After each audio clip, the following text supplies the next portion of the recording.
me to You Would Think, the Philadelphia Flyers podcast. I'm your host, Kyle Collington. Joining me, as always, Mr. Kevin Durso. Kevin, how's it going today? It's going well. How are you doing? I mean, hey, listen. If you've been listening to this show for a while, you know that when the Flyers were on 5-game point streak, I'm doing all right. So before we dive into all of that, we do have a lot to talk about. We got the trade deadline coming up. We got a 5-game point streak, all of that stuff. As we're diving into it, make sure you're following us on social media. We're at YWT Podcast. Kevin's at Kevin_Durso. Everywhere except for Blue Sky, where it's just at Kevin Durso. So, diving right into it. Like I said, right off the top, 5-game point streak. It's a good 5-game point streak, right? The Flyers aren't sitting here at 2-0-3. This is a 4-0-1. This is a really sturdy. You've gotten 9 out of 10 points in your last 5 games, and we'll talk about the playoff implications of that a little bit deeper in the show. But just right off the top here, Kevin, what are you seeing out of this team right now? That they're playing a lot better. That they have, well, one player in particular looks certainly revitalized, doesn't he? Would that be a certain Russian kid? Yeah, it would. That's a start. Which is no longer sole identifier, but the good Russian kid, the top Russian kid. Yes. Well, his line mates, the other line that's been consistent for about 2.5 months at this point has remained as so. And heck, even the Russian kid that they brought in to work with him looks pretty good. Yeah, you're not wrong. Good energy. He brings a good energy. He's noticeable. You know, he hasn't put up a lot of points or anything like that, but Kuzmenko's noticeable. I'll give you that for sure. You know, even they're even getting wins with the Russian goalies who haven't played in forever. Mm-hmm. Yeah, and I was about to mention the fact that as we record here on Monday evening, the latest game in this 5-game point streak was, quite frankly, a hell of a game against the Winnipeg Jets. Yeah, it was. You go into Winnipeg on a Saturday night. They are one of, if not the best team in the league, right? The standings certainly indicate that at this point in the season. I think by this point they've actually put a little margin on it, so I think they're 4 points. Oh, they've cleared Washington. Okay. Yeah, they're 4 points up on Washington, so it was it. I was the best team in the league. They are the best team in the league with the best goalie in the league, no question. And a bunch of guys who can score, right? And a bunch of guys who can score. I mean, they're the reason. The 3 guys that you could refer to right off the top of that lineup are all the guys who contributed to their 1 goal. Like it was shaping up that way, wasn't it? Like. Oh, and Connor Hellebuck played well, and meanwhile, the Flyers started Ivan Fedotov, who hadn't gotten a win since November 29th. I referred to this game on last week's show as a scheduled loss, and I don't know if it is. It's hard to have a scheduled loss that's not part of a back-to-back. But as far as any scheduled losses go, this certainly seemed like one. And then they tried when you factor in that Ivan Fedotov. I was gonna say, and then they tried to make it more of a scheduled loss when they told you who the goalie was. If you told me that a week ago, the name of last week's episode would have been scheduled loss, like straight up. And as it sits here, you have Ivan Fedotov, who. Listen, I'm just going to say it. He outdueled Connor Hellebuck on this, which is not a sentence you would have expected to say going in. Never ever. And I'm under no delusions about who Ivan Fedotov is versus who Connor Hellebuck is. Don't get it wrong, but he looked fantastic. So I got to tell you, Ivan Fedotov's got 5 wins this season. 3 of them have been against Connor Hellebuck, Andrei Vasilevsky, and Igor Shesterkin. Yep. The guy rises to the occasion. You can't deny that, right? You know, and he's not the only one on the team. You know, we've talked about Matvei Michkov elevating his game when he plays against elite talent. And if Ivan Fedotov can find a little bit of that too, I'll take it. Look, I don't know if Ivan Fedotov senses that this is as critical as it could be for him individually. I don't know if that's where his mind is at. Oh, what's going on with Alexei Kolosov these days? Nothing. Which is a problem. Oh, no kidding. But that's conversation for another day, though, with that, because the thing is the fact of the matter is that Ivan Fedotov has another year on his contract, but may not, but kind of for a while was sitting there not as the solution, right? Like, this may not be working out the way we thought. What do you do about that now? He's got a shot to play himself into a role. Like, he can play himself into a role for another year. You're not going to solve your goaltending overnight.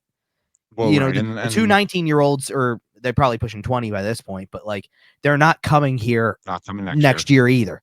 Nope. Well, no. If nothing else, if Bjarnason turns 20, he can turn pro. Okay, so he can go to Lehigh Valley. Yeah, so he can go to Lehigh Valley and take the path that everybody wanted Kolosov to take, and start work. Frankly, if Kolosov refuses to take it, that opens up a spot in Lehigh Valley. No, and Bjarnason can run with that all day. Mm-hmm. Zavragan's going to stay over in the KHL for a while, but that's which is fine. Yep. Let him stew simmer for years and years. Yep. And then I don't know. Let him come over and win a Vezina right away. I was going to say, I don't know. What year do we have to get to? 2028, 29? You may have a completely year is that different building open? 31? Well, they'll be here by then. Before then. No, as I say, they said that's the expectation, or at least that's the latest that they would open. It could open earlier if they do more. Nah, I doubt it. I thought you were going to indicate that it was going to be pushed back, and I was going to say, no. I think that construction in Philadelphia pushed back. No way. 95 will be done any day now. Well, this is, you know what? This is a little different, though. They kind of do show favoritism to, we got to get that done for the sports complex. The $1 billion facility. Yeah, exactly.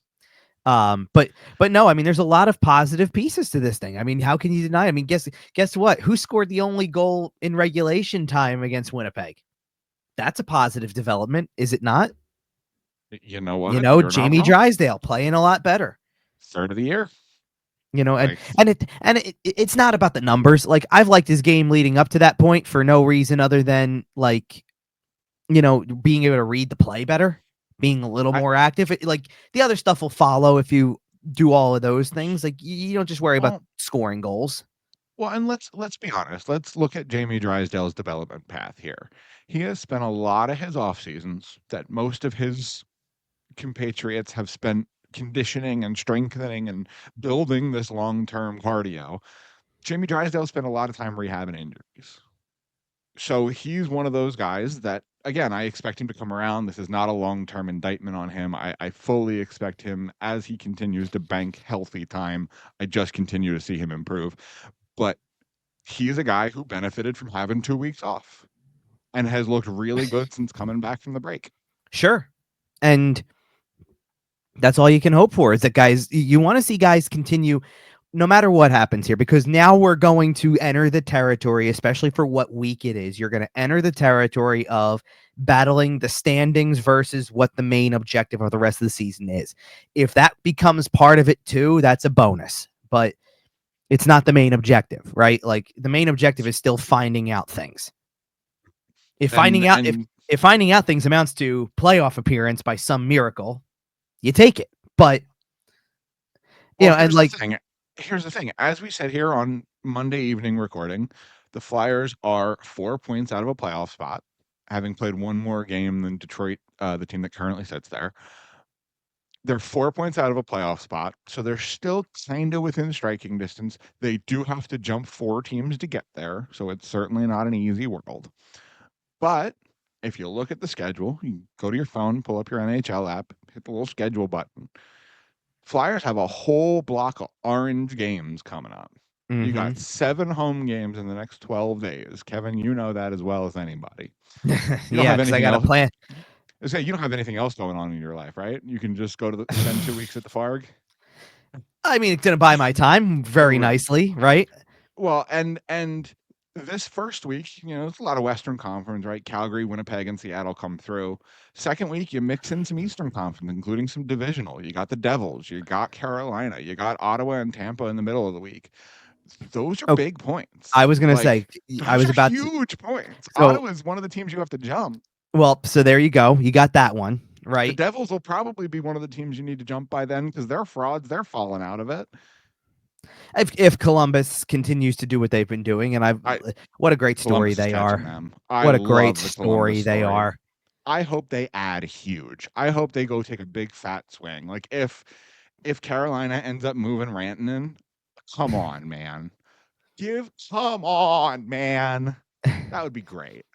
You know what's funny, though? Like, they've already made a big addition without having to do anything, because they came out of the break and Boone Jenner came back. And it's like, that helps, like, that even helps your team,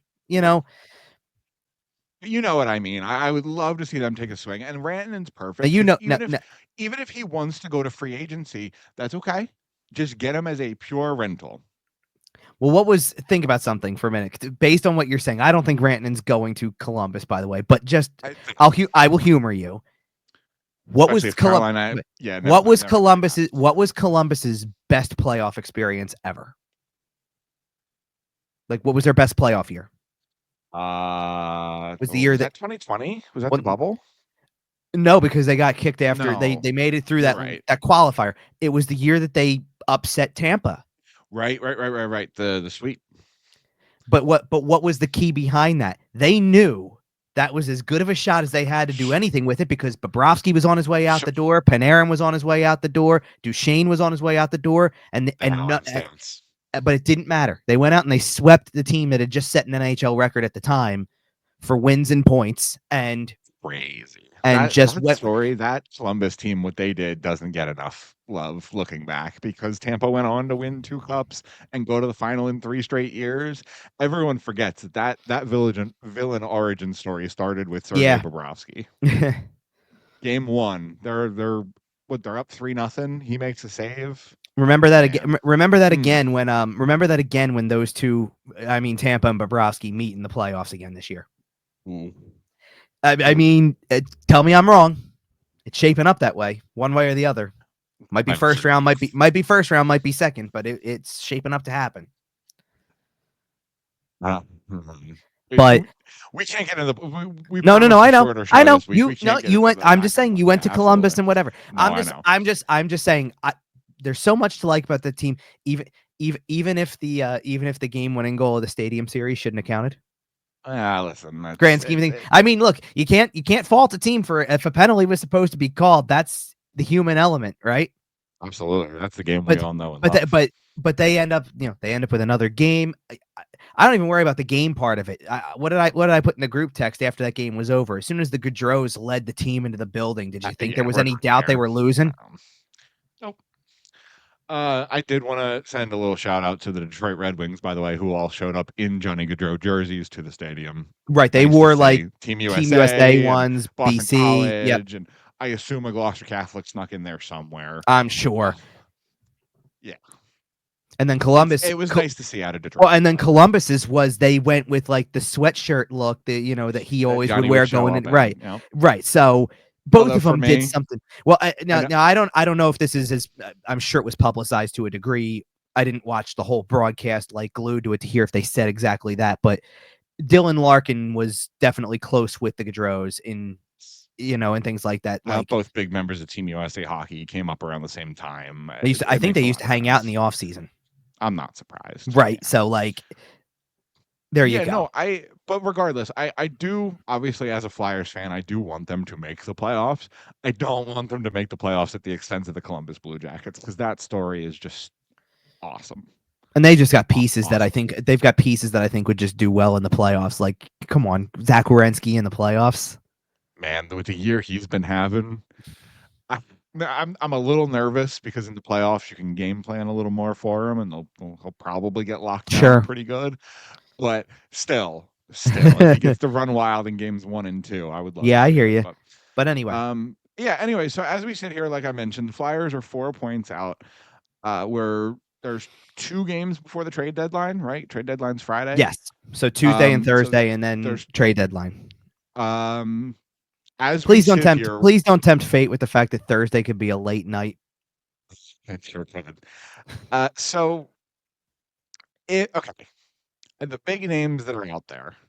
Are we going to get to the trade deadline, or is there anything else you wanted to do on this little 5-game point streak? We'll get back to the 5-game point streak, because we're going to talk about probably more individuals than we will, anything else. But let's hit the deadline stuff, because I do think the trade deadline is going to be the meat of the show. Well, and it's a handful of players we're not going to spend a ton of time on, because it's interesting. Like, the players we're going to talk about for the deadline stuff are not really as big of a part of the story of the point streak as everybody else is. You know what I mean? Like, they're really footnotes on the successes of the team, like in terms of they're just playing to their roles. They're not point produced guys. They're not, anything of that sort. They just have been solid, all things considered.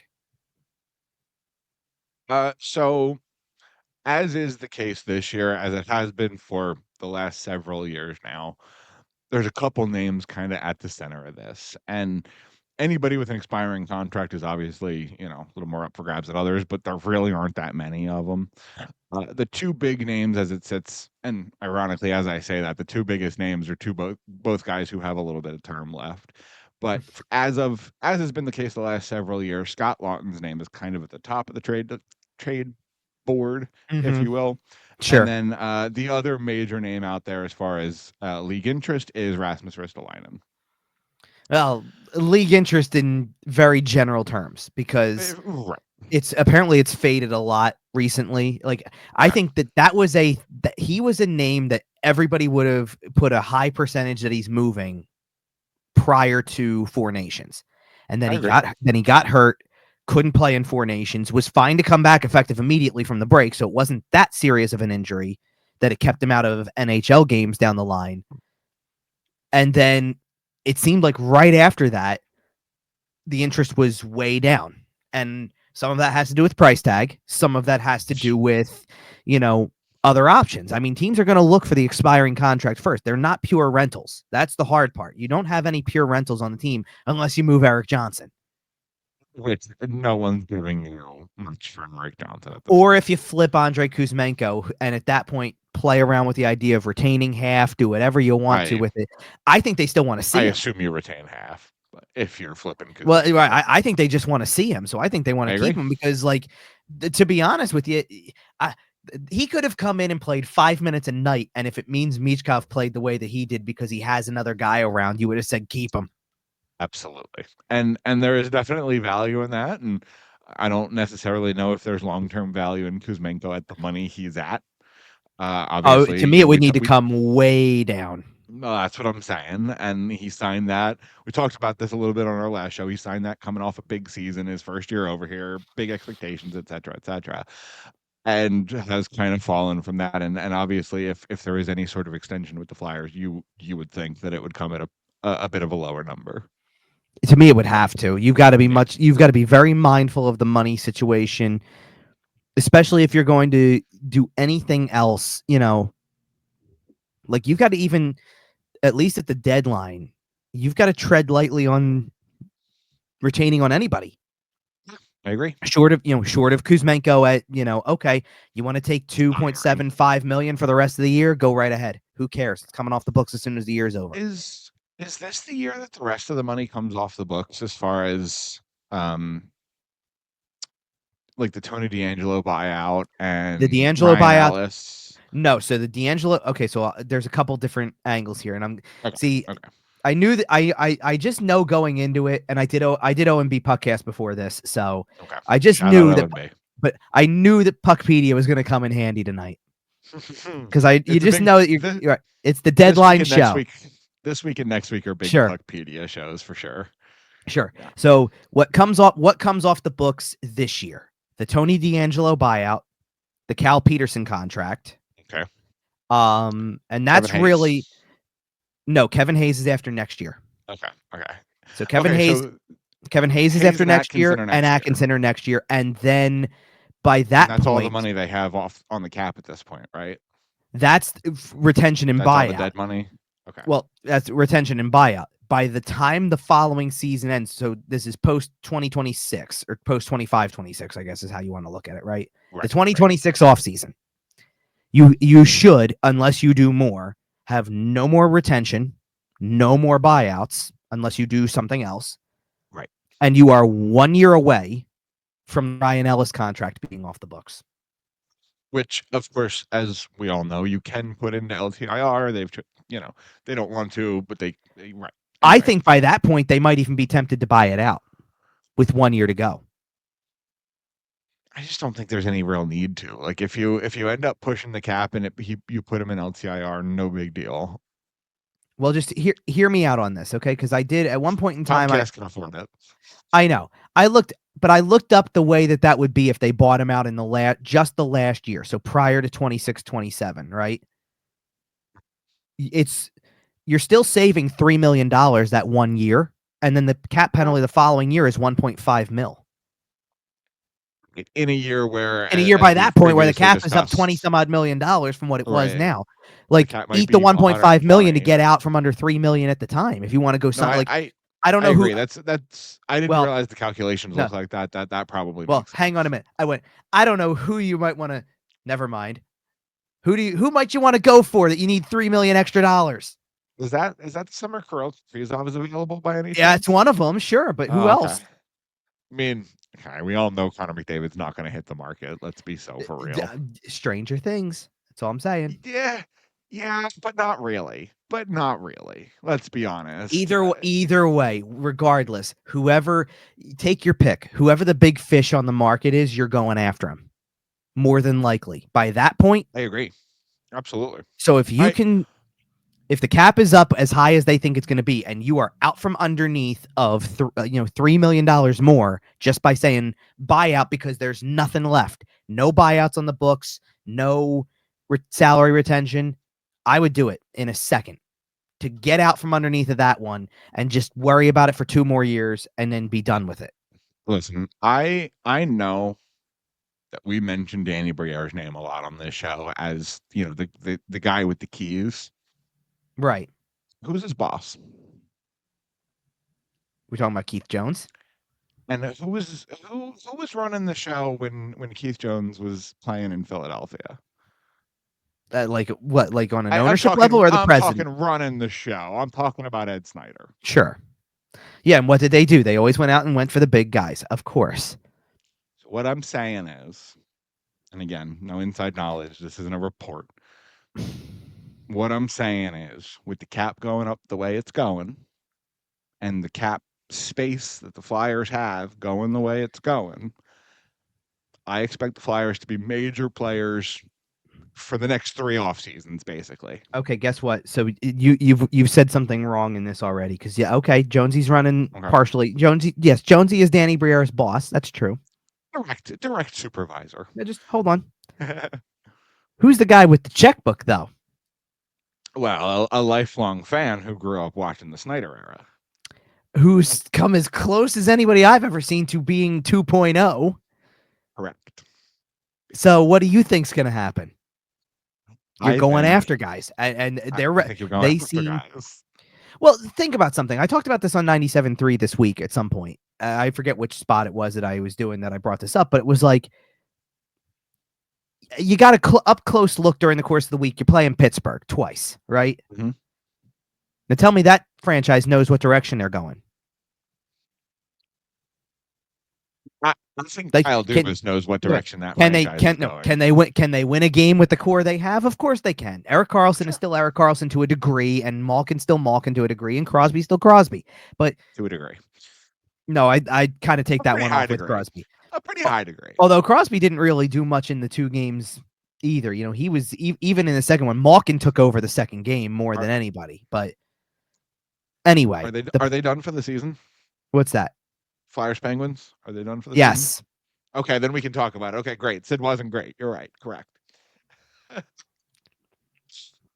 But my point is, they're at that crossroads that you hit where it's like, what do you do with the guys who, they're treasured, no question. You're gonna. I think they brought it up on, because what was it? The second game of the home and home was on ESPN Plus. Yes. So because it was a national game and it's in Pittsburgh, they put a shot of the banners up there, and it was, here's Lemieux and Jágr, and there will be more to come because they're playing right now. Absolutely. And of course that's true. So it's hard. Believe me. How long in Philadelphia after any team certainly in our lifetime won something finally? That would be the Phillies. How long did it take before you moved on from the guys that were part of that and were like, I guess we have to? You know what I mean? Long time. But it took a long time to break it up first, because it's like, you don't wanna. Nobody wants to, but you hit that crossroads at some point. Okay, that's Pittsburgh. What are the Rangers doing right now? They're coming. But where are they at what is their activity like? They just traded Ryan Lindgren and Jimmy Vesey, which isn't a big deal, but then they're holding out Riley Smith. And that might only be scratching the surface as you get further into the week. Like, are they breaking something up? It looks like they kind of might be, but they might also be. They're also one of those franchises that are less likely to blow it up as they are to be willing to move some major pieces in order to get the So they'll pieces they retool. need. Yeah. Like the Vegas retool where you still get good. They'll somehow get Jack Eichel out of this. You know what I mean? Maybe, but like Not at the same literally, but you know what I no, but mean. maybe, but at the same time, are the other guys going to be as good as they ever were? Like, how many years has it been with Zibanejad and Kreider? And, at this point, Fox has been around forever, it feels like. Panarin's been around for a long time. Like, you got to start thinking about those things when it hasn't gone the direction you want it to, despite having a good core. To be fair, I think Fox is like 25 or 26. You But he's probably hold on to him. Oh, I'm not saying you're not holding on to him, but I'm saying how long have they been around that you start to consider that it hasn't resulted the way you want it to. I was going to say, if you're blowing stuff up, I think Kreider and Zibanejad are towards the top of that list. And I think Panarin's not too far behind it. If Panarin's the one I think Panarin's the one I think you hold out for because he's probably the best of the three. Yeah, but he's probably little too old to be there if you have any sort of extended retool. If it takes you 2 years to get back, see, I don't think Is he the same player in 2027? I don't think they can even approach this thinking it's going to be an extended retool. They have to assume they need this year, and they won't finish in the same spot, relatively speaking, but they need this year to be 06-07 Flyers that you turn over on a dime in the offseason. Yeah, but you just did this 3 or 4 years ago as the Rangers. I know. You drafted Lafreniere, you drafted Kakko back-to-back. Kakko is gone. Lafreniere's in the bottom 6. Like, which will never make sense to me, but whatever. I don't know. Well, okay. All right. So, so what is that? So basically, what's the point I'm making? A lot of question marks, right? Well, and going back to the assets that could potentially move, you have Rasmus Ristolainen, who apparently the talk has cooled a little bit throughout the league, right? And the other name is Scott Laughton, who, by all accounts, we've heard a couple of different insiders say that he has made it clear that he wishes to stay. He does not want to be traded. He wants to be a part of this team, and the Flyers are still fielding calls because that's what a good business does. But they're not going to move him unless they kind of get the sun and the moon for him. Right. So you got to look at the three different avenues here. Nobody wants to be traded, especially when you've been here as long as Scott Laughton has. You don't want to be traded. Guess what? Claude Giroux didn't want to be traded either until it became evident that it was time, and then he held the cards to where he was going to go next after the fact. And for the record, I don't think fans want to trade the person Scott Laughton either. Now, the asset, maybe, but the person, I think everyone loves Scott Laughton here in Philadelphia. Right. Because I think the point of the asset thing is that you could probably find, hell, you've already got another Scott Laughton on your roster. Right. His name's Noah Cates. I know. You know what I mean? Frankly, I think Cates' ceiling is higher than Laughton's. Oh, he's got more skill. That's the thing. He's got more skill, so of course it's higher. But my point is, I think Noah Cates' ceiling is Sean Couturier. Frankly, anyway, it'll be a lovely thing if it was. Yeah, I'm not going. I'm not shooting that high because I think they're going to put people in front of him. But you want an immediate. There was always somebody in front of Couturier for a very long time. That's true. Now anyway. Yeah, so so nobody wants to be traded. They're going to ask for what they're asking for because it's of a first round pick plus. So I don't see it that way. I see it first rounder or first round equivalent is what I keep coming back to. They want like in other words, if you're Toronto, who always is linked to Laughton, right? So this is not a far-fetched thing to say. Cowan? I don't know because here's the thing, and I just had there's also Fraser Minton. Well, correct, but also, so Cowan's played kind of a hybrid forward role. He's not necessarily a straight center. You know what else he isn't? He's not above 6 foot, and Fraser Minton's 6'2", 194. You want a forward with size who plays up the middle? Maybe you target Fraser Minton. Maybe. Who let's face it. If Cowan's the better prospect for all intents and purposes here, right? That he's the guy who's going to get more attention. He puts up the bigger numbers in juniors, all that, right? He's going to have a better shot of making the Leafs roster at some point before Minton does, probably. Minton's going to end up somewhere in the middle of that. Well, as long as the core 4 is here, good luck finding a spot. Yeah, that core four is going to change, though. Tavares is about to transition into elder statesman, and he's not really going to be a part of that core four anymore. Let's be honest. As He's much probably as going to go to the wing, too. as much as that might be true, that's not the case right now. And you're making a move for right now. You're saying, hey, That's what true. if we bring Scott Laughton in? I agree. No, I listen, I agree. And I think if you're For the Toronto, team that's won one playoff series in the last 20 years? But here's the thing, though. Are you acquiring Scott Laughton to play center for you?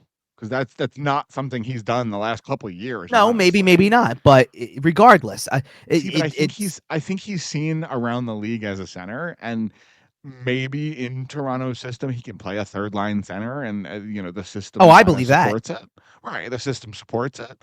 But Scott Laughton does not have reps at center over the last 2-3 seasons, really, not a ton of them at least. No, and it just depends. Like, listen, I think Scott Laughton's offensive game could be a lot better with whatever he plays within Toronto. Sure. like I don't because there's a part of me that sits there and goes, I think Laughton's a more effective player when he plays wing in Philadelphia. That doesn't mean that he can't have the same kind of offensive presence and production playing center for a team like Toronto. Well, and especially if you're on the third line behind, a Matthews and a Tavares, for example. Right, and then what, I'll humor this. Who's playing on their third line wing right now? I'll pull up. I assume you're pulling it up here, but you want to throw in between Bobby McMahon and Nick Robertson? Probably. Sounds pretty great, honestly. Sounds pretty great. Either that, or he's the guy who jumps in for Connor Dewar, let's say, and plays on the fourth line wing with Kampf and Yarncroke. Now that's an energy line for you, right? And in the playoffs, that matters. Yep. And all I'm saying is that if you're replacing somebody in that bottom six at some point over the next year or so, if it's Cowan because he's the high prospect, then Minton possibly gets buried and he's stuck in the minors. He's like, maybe, yeah. They don't. It's not that they don't need, but like all I keep thinking about with that situation is what if he becomes what Nick Robertson's had to go through, which is up and down, never quite sticking in the lineup because there's there's just not a place. You're not getting into the top six, so you got to be in the bottom six, and now it's a game of musical chairs down there. If Minton comes into Philadelphia, he's playing effective immediately. Oh, absolutely. He absolutely. Turning. As soon as he's pro and all that, I think he might already be pro actually. I believe he's in the AHL right now. Yeah, I believe he's in the AHL. So he would be immediate, and because Cowan's not. Cowan's got to be right. He's still in pulled from right, but he'll go pro next year.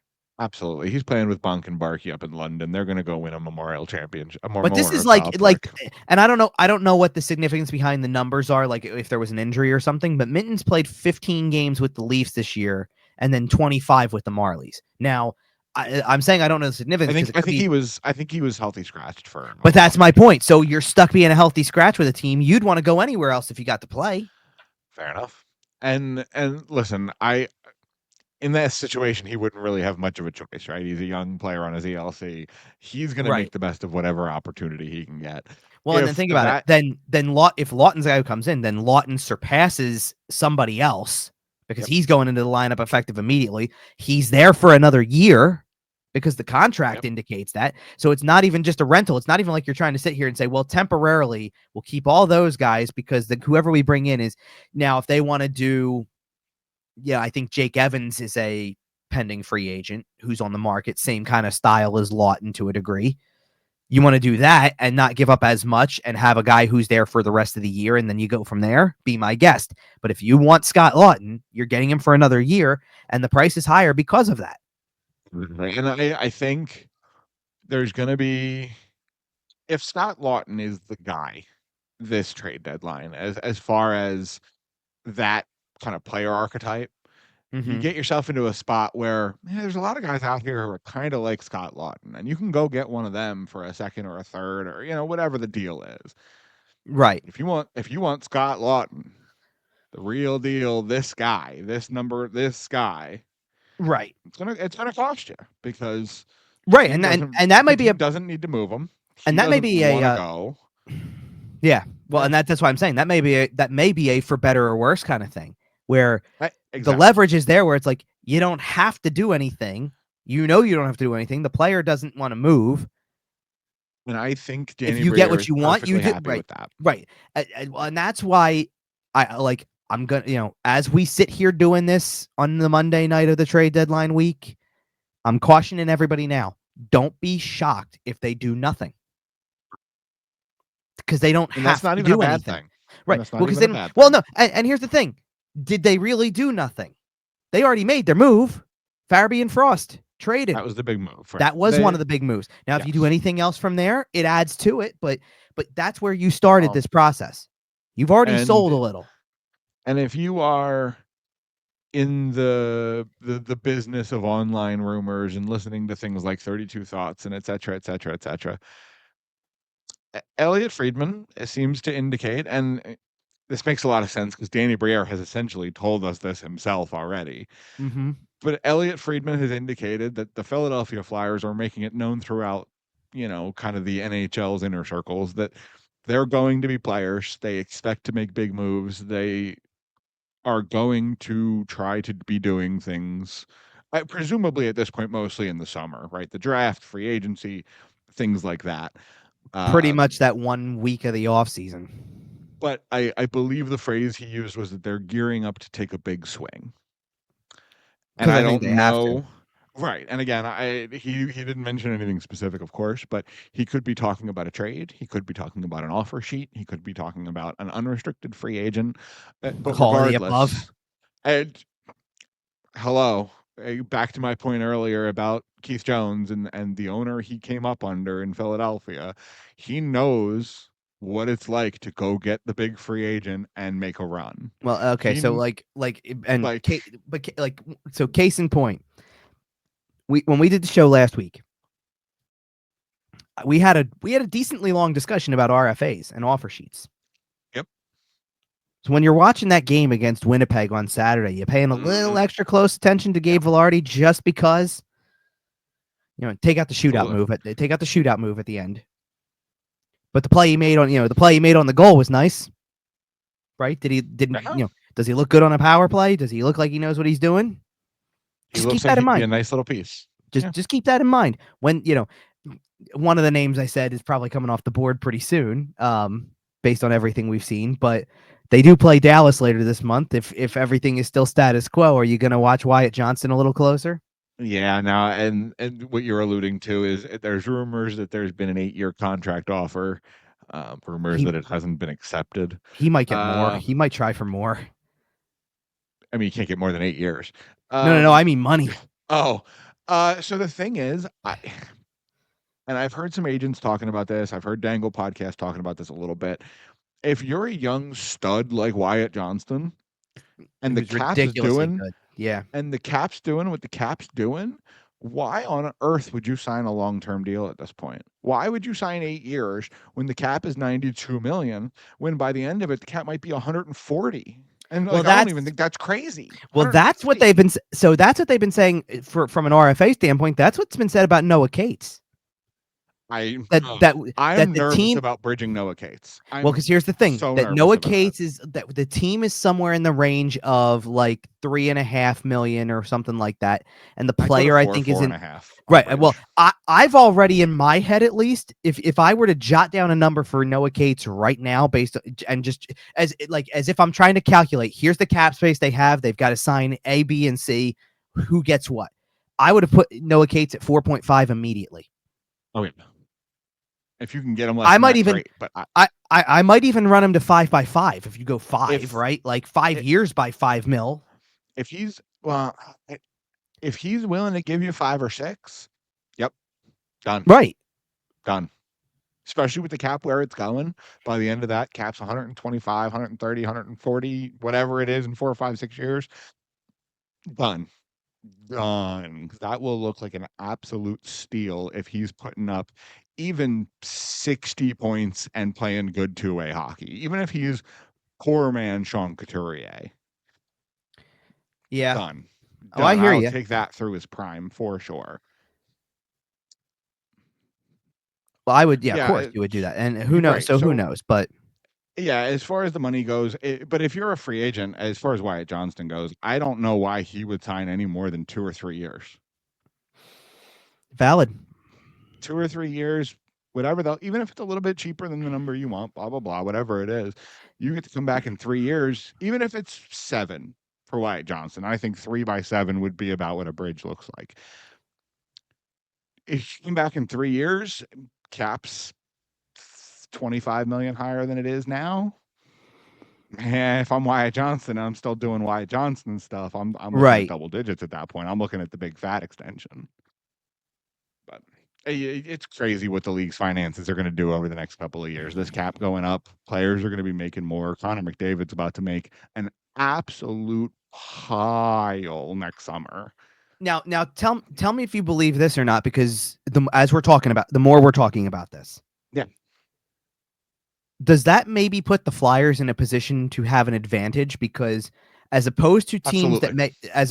that have to sit there and go, I got this guy who's really good. He's gonna want to make a haul. I might like the best I can do is short term him, bridge deal him until we get there or whatever.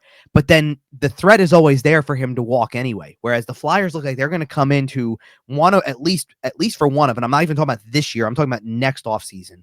One of the, as one of the teams with maybe more money to spend that can just be basically waiting to poach people. The deals the Flyers have already signed are going to look spectacular. The Travis Konechny deal is going to age well. The Owen Tippett contract is going to age well. The Travis Sanheim one looks contract is good. going to age. Believe it or not, and relevant to the conversation we're on right now, the Rasmus Ristolainen one is not bad. I absolutely It was the day it was signed. No question about it. It was awesome. The day it was signed. But with the steps that they've made and the growth that he's had on top of it, it's a fair value for what he's doing right now. As well as the cap going up. That does also help. Well, it was also like, look, what one of the things that was floated out there today was about that Cam York's next contract, like the fair value on it might be $6 million, right? Guess what? That is what a second pairing guy's gonna make, and he's playing top pair minutes right now. I agree. I think, quite frankly, if you can, similar to Noah Cates, if he'll give you 5 or 6 years at a number like 6, done. Run it, sprint to the bank. Sign the contract. What people don't do enough of when it comes to contracts is look for the wins, from a money standpoint, while looking at the bigger negatives of like, oh, this contract's terrible, right? And the Flyers don't have a good forward example, but like balance it out, right? Like everybody's gonna get fixated on the Sean Couturier number. Oh, his cap hit is this, but Matvei Michkov's here and playing better than Couturier is, obviously from a production standpoint, and makes less than $1 million because he's on his ELC now. That will change eventually, but who knows who the next guy is, right? Like there could be a next guy who beyond Michkov balances out the Couturier contract by making next to nothing. Maybe it's Jet Lachenko. Right. Well, and listen, you asked if the Flyers were in a good position moving forward as far as this cap going up and the contract. And like I mentioned, I think the contracts they have signed pretty good, right? You got your Travis Konechny, you got your Travis Sanheim. Those deals are going to age really well. Owen Tippett. Mm-hmm. The problem yeah, is that the biggest contract in Philadelphia Flyers history is going to come up in the summer of 2027? Yes. After the 26-27 season. And by biggest, I mean most impactful. It may be the biggest financially. I think it will be the biggest as far as impact. And that, of course, I am talking about the expiration of the ELC of Matvei Michkov. He will need a deal. Obviously, they can start talking about it next summer. He'll sign it 2 summers from now, blah, blah, blah, blah, blah. But you've got time to get there. That's the key. I agree. But I think I'm hoping if the metagame for player contracts moves to shorter term 2-3-year deal, 1-2-3-year deals, then that first bridge deal for Matvei Michkov might not be too bad, right? You still retain RFA control at the end of it. He makes whatever. The end of that's the big contract. That's the one that's, very likely to be the most lucrative contract in Flyers history.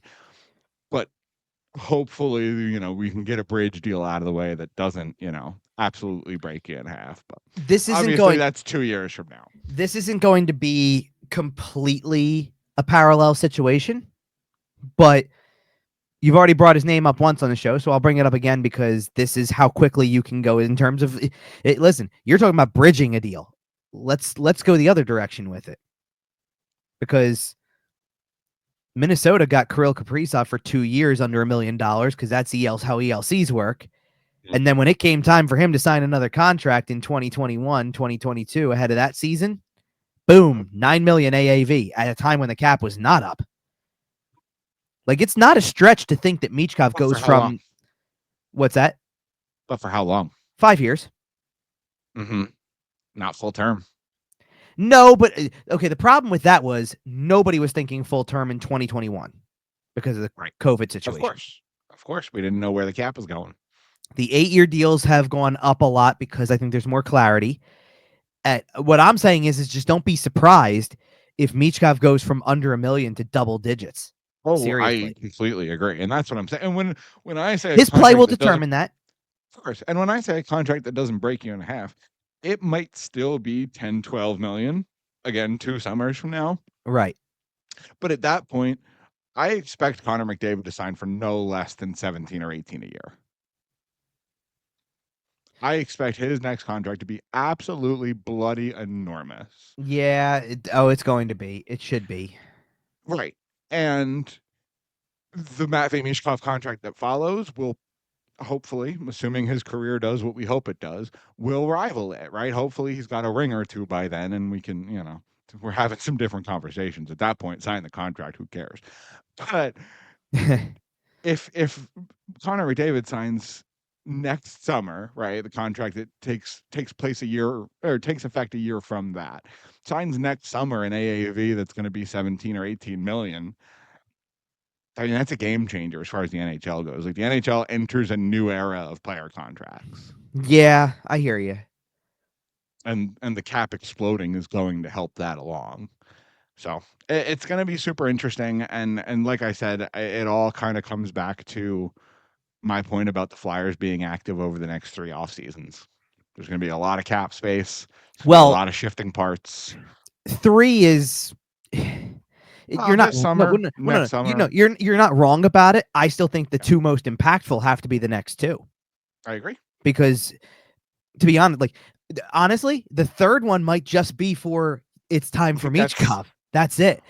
Everything else needs a lot of what else needs to happen probably needs to happen by then, just so you have an idea of what you can even spend on Michkov. I agree. Well, and you kind of they'll I can't see next you. Summer. No, and I get that. Talking to him but I'm saying you can't go into 3 off seasons from now. I guess it's based on how you're looking at it. Right. You can't go into that not with no clue where the number 1 center is. I know. I agree. You need to know. He may not even be here yet. I don't care.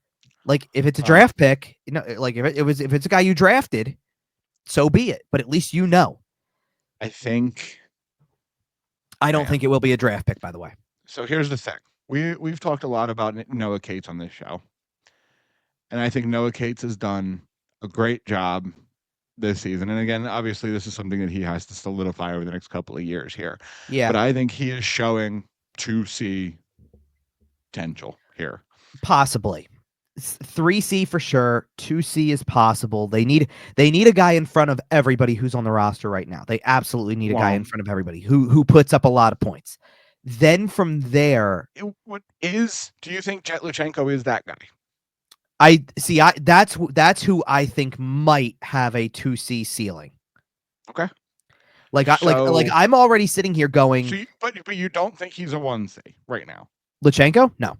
Correct. Okay. So right now you're sitting at Noah Cates, who again is looking to be somewhere between that 2C, 3C. Maybe if your team's good enough, you can slide him down to 3C. That's the goal to me is someone's going to be the number 1 because they need somebody who actually puts up points at a clip that they need it to be. Luchenko, if Luchenko is a 60-point guy, if that becomes the ceiling, I'm not projecting anything. I'm not going off of anything. If he turns into that, probably 2C material, and then Noah Cates can be your 3C for all I care. Okay. And then go from there. I mean, I don't know what else you do from there. At that point, you could be passing that back and forth between Sean Couturier and Ryan Poehling for all I care. I'm back on Elias Pettersson, by the way. Maybe in the offseason. I'm not expecting it right now. You're always back on Elias Pettersson. Listen, he's a great player. What's the problem? All right. So those are the two big pieces. Right. I mean, Scott Laughton, Rasmus Ristolainen. Like, here's how simple this can be broken down. There's no more than 4 names that I could even potentially see traded because just circumstances. So it's Laughton. Let me see if I can guess. We got Laughton and Ristolainen. Right.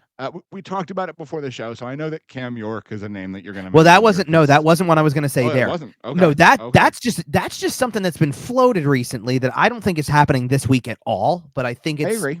I think that's a big conversation for off-season material, especially if those two sides are not close on a contract. Okay. The more that happens, the more you have to start thinking about, then is this guy part of the long term, or am I using him because he's got value at his age? Whatever it may be. I don't even know. I don't know if you ship him off for an actual piece or if you ship him off for more capital. Whatever it may be. Either way, honestly. No, so the 4 names I'm going yes, Laughton, Ristolainen are obvious. The possibility that they flip Kuzmenko, which I don't see happening, but that's a name that you have to keep on the radar, and Erik Johnson. That's about it. And I don't think there's a market for Erik Johnson, but I'm just throwing it out there that he's expiring. That's all I'm trying to get at. Yeah, I can't imagine there's much of a market for him. But everybody else, I would say at least through the weekend is solidified.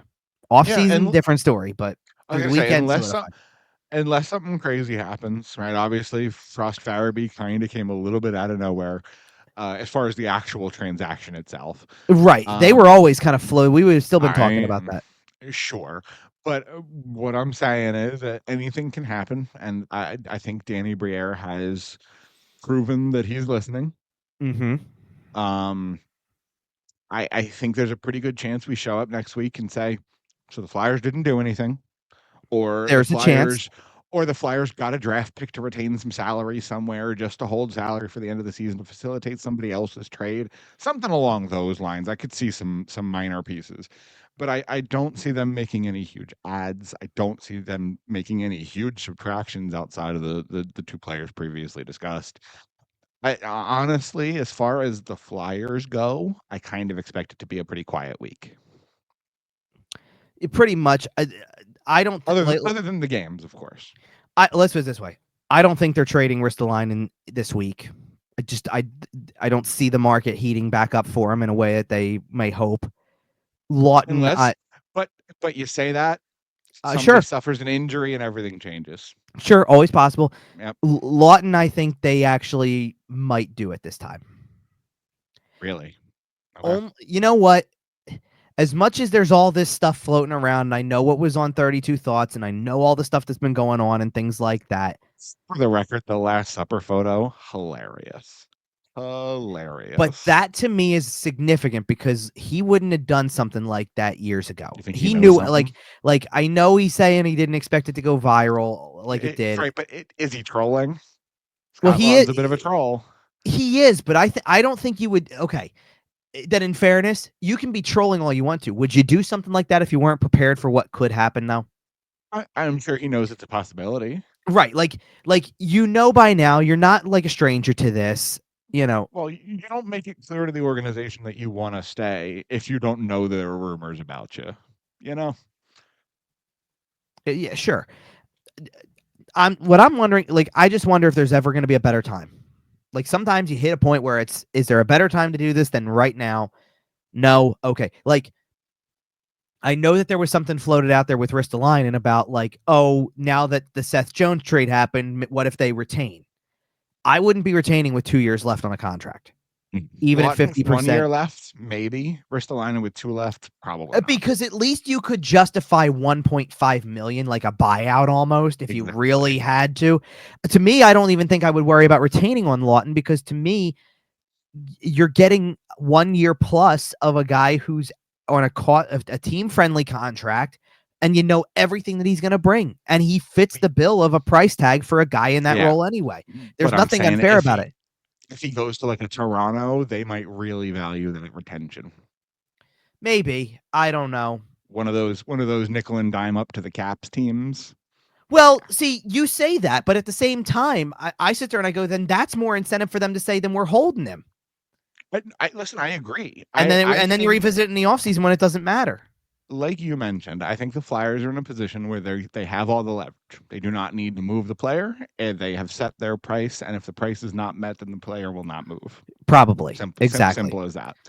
And I don't see them budging. I think they get what they want, whether it's a first round pick or a prospect that they like, a guy who can possibly jump in right away.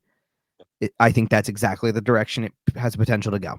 And now we sit back and we wait and see what happens. I haven't seen anything of the sort so far tonight from anybody, meaning not just Flyer wise, but I haven't seen anything from anybody else. I know that Seth Jones gets traded. There's a couple other little things pop around.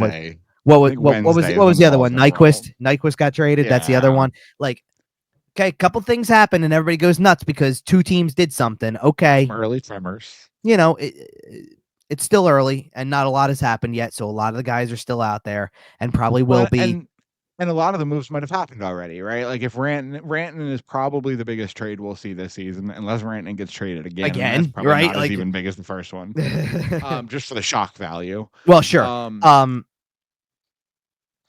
Speaking of that other trade, by the way, I believe, am I reading this right? Spencer Knight starting tonight for Chicago. Oh, that's awesome. Making his debut right away. Look, I put this in the group text. I think that was a deal that works for both sides a little bit in terms of, in terms of Florida may hate that deal down the line, but you're not thinking down the line right now. You're trying to win another Stanley Cup right now, and Seth Jones can help you do that possibly, especially not playing in a top role. That was the team I was going to bring up, by the way, with the retention thing, because, okay, Seth Jones's contract. Now it's not the it's not the 9.5 anymore for Florida. It's 7. That's what the retention with the retention. It's 7. Chicago's retaining for 5 years. You're right. Insane. Now it sounds like, what are you paying a guy like that even $7 million for when he's not even going to play like the top minutes or whatever? Probably, right? If he's your 4, that's where the cap's going, man. It's not even about that for me. What I'm saying is the people take that on surface level so much in terms of, well, that guy makes $7 million, so he must be the top guy because it's money. Right. And if he's not, then it's too much, right? When you can go one slot down by cost and say, arguably their best defenseman, Gustav Forsling, is making $5.75 million until 2032. Yep. And which is a steal of a deal. So swap the numbers. Those 2 salaries, none. You could have said Gustav Forsling's making $9 million and people would have believed you. Fair enough. All right. So like previously mentioned here, it's probably going to be a little bit of a quiet trade deadline from the Flyers perspective. I do expect some pretty big fireworks throughout the league. I expect there to be quite a lot of activity. Couple big names out there too. Well, right, because you have the West, which is an arms race with all the good teams, and then you have the East, where any team can add a superstar and win 2 series. So, like, I'm gonna say you want to do the right. I was gonna say you want to do the part where just about every we're talking about the Flyers being alive in the race, and they're like 5 teams down the list. I mentioned they're 4 points out, and there's 4 teams between them in the playoffs. Right, it is tight in the East. By the way, just for context, some of the big names that may be floating out there that we may hear about at deadline time: Brock Nelson's possibly on the move. Who was the other one? Brock Besser's possibly on the move. I've seen that out there a little. Trent Frederick's name came up from Boston. Not that that's a huge name. Yanni Gourde, Braden Shen. Some significant pieces out there. Yeah, I was going to say, I mentioned if Scott Laughton is the guy that kind of fills that niche this trade deadline, but if Braden Shen's available, Braden Shen fills that a similar niche pretty darn well. Braden Shen's not ranking as high as Laughton is on trade boards, though. Yeah, but I wonder if that's just because he's not as available. Well, that's what I mean. It's got to be cost. Yeah. So. Okay, so we're gonna put a pin in the trade deadline stuff there. We will be back next week to talk about that. Little bit of Flyers news before we get out here. Is Matvei Michkov good at hockey? I know we've talked about him a little bit on this show. We've speculated about his future double digit bridge deal. Well, he was just named the rookie of the month for February, so that's not a bad thing. For the second time this year. And oh, by the way, with the little surge that he's been on lately, vaulted himself back into a tie for the rookie lead in points. Like love to see from looking like we just had that conversation last week, and after the first game, which yes, the first game back was a big deal, but we sat I remember having that conversation about it's like okay, no doubt about it anymore. This is a 4-person race for the Calder. It's 4 people. It's Michkov, it's Macklin Celebrini, it's Lane Hudson, and it's Dustin Wolf. That's it. Ironically enough, by the way, Dustin Wolf probably the starting goalie on Tuesday night against the Flyers. So we'll see what happens there. Yeah. Do you realize, by the way, that because a lot of Calgary connections here, we've talked about the Farabee Frost trade a couple times already on the show tonight. You realize that since the day that trade was made, they've played 10 games and they've scored a total of 18 goals as a team in the 10 games. Doofa. That's not very good. Well, I'm saying I'm mentioning that more for a team that's on a 5-game point streak that's won 4 out of 5, no less. That also happened to manage to get 2 points, sitting their starting goalie and giving him kind of an extended break because now it'll be 4 days since he started a game. Like that, yeah. You probably should win that game tomorrow. Probably should, yeah. And so you have that. On top of that, this is Calgary's been shut out twice in the last 3 games and scored 1 goal in the other game. So it's a struggle right now. Yeah, but Morgan Frost and Joel Farabee are going to have so much money on the board. So much money on the board tomorrow. They'll have money on the board. Will they score? Morgan Frost will. I wouldn't be shocked, honestly. Morgan Frost will. Yeah. I'm debating. I've been debating back and forth whether to make him the player to watch tomorrow, just because, obvious reasons. That's the answer. But at the same time, I could also pull the one guy who has scored a little bit for them lately, which is Nazem Kadri. Pick a guy who's picked up a few points lately. You got to go with the local connection trade guy. Come on. Fine. All right. But regardless, Michkov has looked great since the break. 8 points in the first 3 games back. I did not get any points against Winnipeg on Saturday night, but still, no, but it doesn't count. But he gets a shootout winner. He sure does, and boy, it was nasty. And the only goal in the shootout too. So real bona fide shootout winner. That should count as a goal. Oh, and again, and it was only on Connor Hellebuck, right? Right. Is that going to get any good? Right. Got him to bite on that move bad and finished. Good stuff. Yeah, it's been. I don't know if look. The thing about this month in particular, especially starting with this game that they're going to play against Calgary, it's 7 games. It's 7 games at home in 12 days. They also play 2 days after to start a road trip. Yep. So that's going to be 8 games. It's a grueling month. It's 8 games in 14 days right out of the gate here, pretty much, and then they still have more to come later. So I don't know. I don't know if he's going to hit that wall again with that type of schedule. I would love to see if he can sustain this through the course of a month like this, knowing that as soon as March is over, they get another 4 days off, I think it is, or 4 days from game action before playing out the final 6. Hopefully being at home, plenty of rest, you're not traveling. Right. Maybe, who knows? But I hope that, listen, he's got as much of a shot now. Last week, I don't know if I was giving him as much of a shot at the Calder because I was looking at him behind. Well, and listen, think about it. I wasn't even saying look at how far behind he is in this or that or whatever. I just was picking out Celebrini's missed time, so he's closer to point per game status than Michkov is. Lane Hudson only plays in the most historic Canadian market. But that's the case, and if we're really playing, and if we're really playing the numbers game, Dustin Wolf has a sneaky case for it as a goalie because he's got really good numbers this year. He's been spectacular. Absolutely, it's a really good rookie crop, and the fact that there's a Flyer right in it is fun, just from a Flyers perspective. But even just from the outside looking in, you're just looking at 4 fantastic rookies, and any one of them could win it. What's really funny about because to your point, what you're talking about with that it's a good rookie class and all that stuff like that.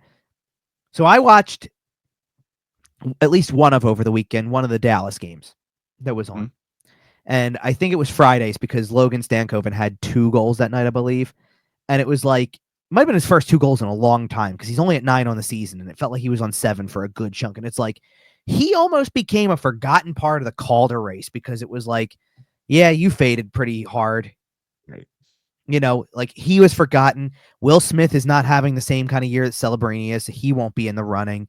The next, that's the top 5 in points among skaters, like rookie skaters. Know who 6 is? Cutter Gauthier. And it won't be him either at 25 points in 59 games, but you get my point. Like that, like it really is. If you're just doing skaters, it's 3 guys. You want to throw the goalie in, it's 4. That's it. Yep. Like he's going to finish top 4 minimum. Absolutely. And he will continue his Calder candidacy over the next couple of games here. Like I mentioned earlier in the show, we do have some West Coast teams coming in: Calgary, Winnipeg, Seattle.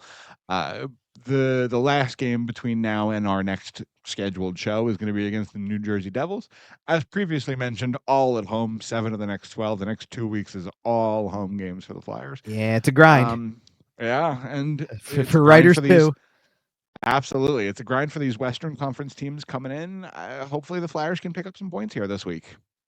You got a chance at a good chunk of it too, because Calgary's struggling. Seattle's not very good. Not great.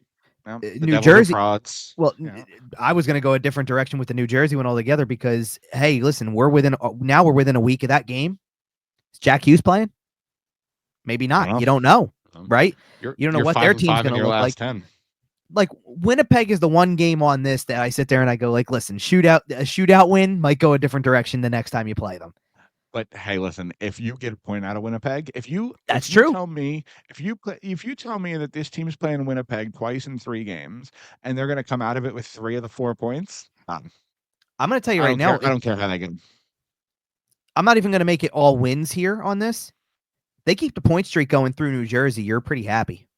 Absolutely. You know what I mean? Like, look, maybe it's 2 overtime losses or shootout losses in there and you beat Calgary and Seattle, let's just say, but you're going to take it every single time. Absolutely. And whether that is the case or whether they go 0-4, we will be back next week to talk about it. In the meantime, make sure you're following us on social media. We're at YWT Podcast. Kevin is at Kevin_Durso everywhere except for Blue Sky, where it's just at Kevin Durso. You can find the show everywhere you find your podcast, including sportstalkphilly.com. Make sure to subscribe to our YouTube channel. Hit the like button over there. Share it with your friends. It really helps us get the word out. Other than that, Kevin, we got a lot of hockey. You ready to go to the Wells Fargo Center a lot over the next 2 weeks? As much as I can. All right. So we'll be back next week to talk about it. In the meantime, go Flyers. We'll see you.